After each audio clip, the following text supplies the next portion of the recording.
नमस्कार, मेरा नाम कैफी है। बिहार वाले कैफी पर मुझे देख रहे हैं। शिवहर लोकसभा से राजद उम्मीदवारों पर सस्पेंस बना हुआ है। इसी बीच एक सबसे बड़ी खबर यह है कि स्वर्गीय पूर्व सांसद सीताराम सिंह के पुत्र राणा रणजीत ने एक ऐलान कर दिया है। उन्होंने कहा है साफ तौर पे कि अगर यहां से लोकसभा के उम्मीदवार अगर शिवहर लोकसभा का लाल नहीं हुआ तो फिर हम यहां से चुनाव लड़ेंगे एआईएमआईएम की टिकट से। जरा वह बयान को सुनवाएंगे, लेकिन उससे पहले जो राणा रणजीत है वो है राजपूत समाज से आते हैं। वो जो है एआईएमआईएम से चुनाव लड़ेंगे। एक तस्वीर को हम आपको दिखाना चाह रहे हैं। ये तस्वीरों को देखिए, जो एक रील राणा रणजीत के फेसबुक अकाउंट से डाला गया है, जिसमें साफ तौर पर दिखाई पड़ रहा है एआईएमआईएम के प्रदेश अध्यक्ष अख्तरुल ईमान के जो नामांकन है उसमें राणा रणजीत पहुंचे हुए थे किशनगंज। एक तस्वीर जो वीडियो के तौर पे आप दिखाई पड़ रहा होगा। एक तरफ देखेंगे तो इधर जो है अनस, ये वही अनस है जिनके पिता गोपालगंज उपचुनाव जो कि असलम मुखिया चुनाव लड़े थे, आज इस दुनिया में नहीं है। गोली मारकर इनके पिता की हत्या कर दिया गया था।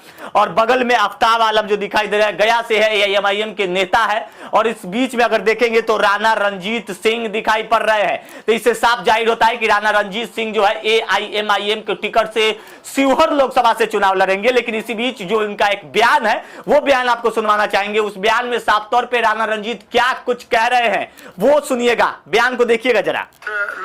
लोकसभा से एआईएम के प्रत्याशी होंगे। देखिए, शिवहर के बेटे को अगर किसी पार्टी ने भी टिकट दिया, चाहे हमारे फारूक शेख साहब हुए या कोई और भी जो शिवहर का निवासी हो, इस मिट्टी का लाल हो, उस परिस्थिति में हम लोग चुनाव नहीं लड़ते। लेकिन यहाँ ताकत अकलियत का, और जब टिकट बेचने की बात आए तो किसी को भी बेच दिया जाए, किसी को दे दिया जाए, ये जनता बर्दाश्त नहीं करने। बिल्कुल बिल्कुल, आप लोगों ने सुना जिस प्रकार से राणा रणजीत जो कि स्वर्गीय सीताराम सिंह के पुत्र राणा रणजीत है और राणा रणधीर के भाई है, वो कह रहे हैं कि शिवहर के बेटे को किसी पार्टी ने टिकट दिया, चाहे वो हमारे फारूक शेख साहब हुए या कोई और भी शिवहर का निवासी हो, इस मिट्टी का लाल हो, उस परिस्थिति में हम लोग चुनाव नहीं लड़ेंगे। सीधा तौर पे फिर कहते हैं लेकिन यहां ताकत अकलियत का है, और जब टिकट बेचने की बात आई, किसी और को भी बेच दिया जाए तो जनता बर्दाश्त नहीं करेगी। ये बात कह रहे हैं राणा रणजीत। तो साफ तौर पे आप समझ गए होंगे कि महागठबंधन की तरफ से आरजेडी के खाते में वहां पे वो सीट गई है, और जिस प्रकार से एनडीए के हिस्सा वो जेडीयू से लवली आनंद है। और इसी बीच राणा रणजीत ने सीधे ऐलान कर दिया कि अगर फारूक शेख को टिकट मिला या फिर शिवहर का लाल, मिट्टी के लाल को अगर टिकट मिला तो फिर हम चुनाव नहीं लड़ेंगे। अगर इसी बीच इन लोगों को टिकट नहीं मिलता है तो एआईएमआईएम से राणा रणजीत जो कि सीताराम सिंह के पुत्र है वो चुनाव लड़ेंगे ही लड़ेंगे। ये साफ तौर पर अनाउंसमेंट जो है राणा रणजीत सिंह जो है कर दी है। अब हम बात कर लेते हैं शिवहर लोकसभा के जातीय समीकरण की। पूर्व से हम बताते आ रहे हैं कि शिवहर में वैश्य समाजों की भी संख्या है, मुस्लिमों की संख्या, राजपूतों की भी संख्या बताई जाती है। ये जो सीट रहा है, ये सीट पे दबदबा रहा है वैश्य समाजों की, जो कि इससे पूर्व में लगभग 3 बार से सांसद रामा देवी रही है। लेकिन इस बार भाजपा ने टिकट काट दिया, रामा देवी चुनाव नहीं लड़ रही है। इसी बीच जेडीयू के खाते में गया तो वहां से लवली आनंद को टिकट मिला और लवली आनंद चुनाव प्रचार में है। लेकिन महागठबंधन पे सस्पेंस बना हुआ है, क्योंकि सीताराम सिंह जी जो थे शिवहर लोकसभा से, उनका एक अलग छवि था जो सब समाज को लेकर चलते थे। उनके पिताजी के नक्शे कदम पर जो है वो राणा रणजीत सिंह चल रहे हैं, तो इनका एक कहानी अलग है। आरजेडी से इनके भी लोग प्रयास किए कि राणा रणजीत को टिकट मिले, लेकिन अब राणा रणजीत जो है सीधे तौर पर ऐलान कर दिया है कि शिवहर लोकसभा के मिट्टी के लाल को अगर टिकट मिला या फारूक शेख को टिकट मिला तो हम चुनाव नहीं लड़ेंगे, क्योंकि वहां पे अकलियत समाज के काफी वोट है और अकलियत समाज को हमारे पिता यानी कि सीताराम सिंह मान सम्मान देते हैं। ऐसे परिस्थिति में हम ऐसे धोखेदारी हम नहीं करेंगे।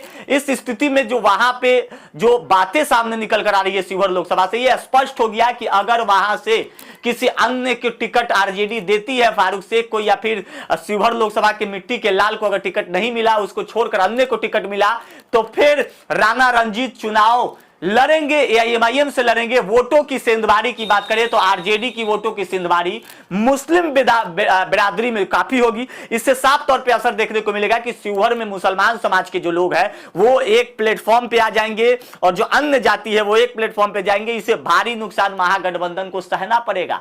मुस्लिम वोटों की बात करें तो ढाका में काफी मुस्लिमों की संख्या है। कई मुस्लिमों की संख्या की बात करें तो ढाका में भी है, चिड़ैया में भी है, शिवहर में भी है। ऐसे जगहों पर मुस्लिमों की आबादी है। इस इस परिस्थिति में अगर वहां से मुस्लिम कैंडिडेट शिवहर लोकसभा से नहीं उतारा गया तो भारी नुकसान महागठबंधन के देखने को मिलेगा। आप देख रहे हैं कि इससे पूर्व में आप लोगों ने देखा कि जैसे ही तेजस्वी प्रसाद यादव एमवाई की बात करते थे, उसके बाद A to Z की बात करने लगे। उनके पिताजी अब कहते हैं कि A to Z की पार्टी है। उसके बाद तेजस्वी कह रहे हैं कि अब ये माई और बाप की पार्टी है, यानी माई बाप में सब चीज हो जाता है। तो इसके आधार पर लोग जो है वो हिस्सेदारी की बात करने लगे कि जिसकी जितनी संख्या उसकी उतनी हिस्सेदारी क्यों नहीं। इस हिस्सेदारी में मुस्लिम समाज को मिला अब तक 1 सीट, वो भी फातिमी साहब का सीट जो है मधुबनी से मिला है, बाकी सीट पर सस्पेंस बना हुआ है। इसी को लेकर मुस्लिम समाज के लोग भी नाराज है, जिसका फायदा राणा रणजीत सिंह उठाएंगे ही उठाएंगे, ये तो लाजमी है। तो बस AIMIM का जैसे ही वहां पे उम्मीदवार घोषित होगी तो उस उम्मीदवार का नाम राणा रंजीत होगा। लेकिन वैसे ही राणा रंजीत का भी बयान साफ है कि अगर यहां मिट्टी के लाल को टिकट नहीं मिला तब हम लड़ेंगे। उस परिस्थिति में अगर वहां पे टिकट मिल गया फारूक शेख या फिर शिवहर के मिट्टी के लाल को, तो फिर हम वहां से चुनाव नहीं लड़ेंगे। आप लोग क्या सोच रहे हैं शिवहर लोकसभा सीट को लेकर? आप लोग प्रतिक्रिया कमेंट बॉक्स में दीजिएगा। मेरा नाम कैफी है। यूट्यूब पे देख रहे हैं तो चैनल को सब्सक्राइब कर लीजिएगा, फेसबुक पे देख रहे हैं तो चैनल को फॉलो कर लीजिएगा। बहुत बहुत धन्यवाद।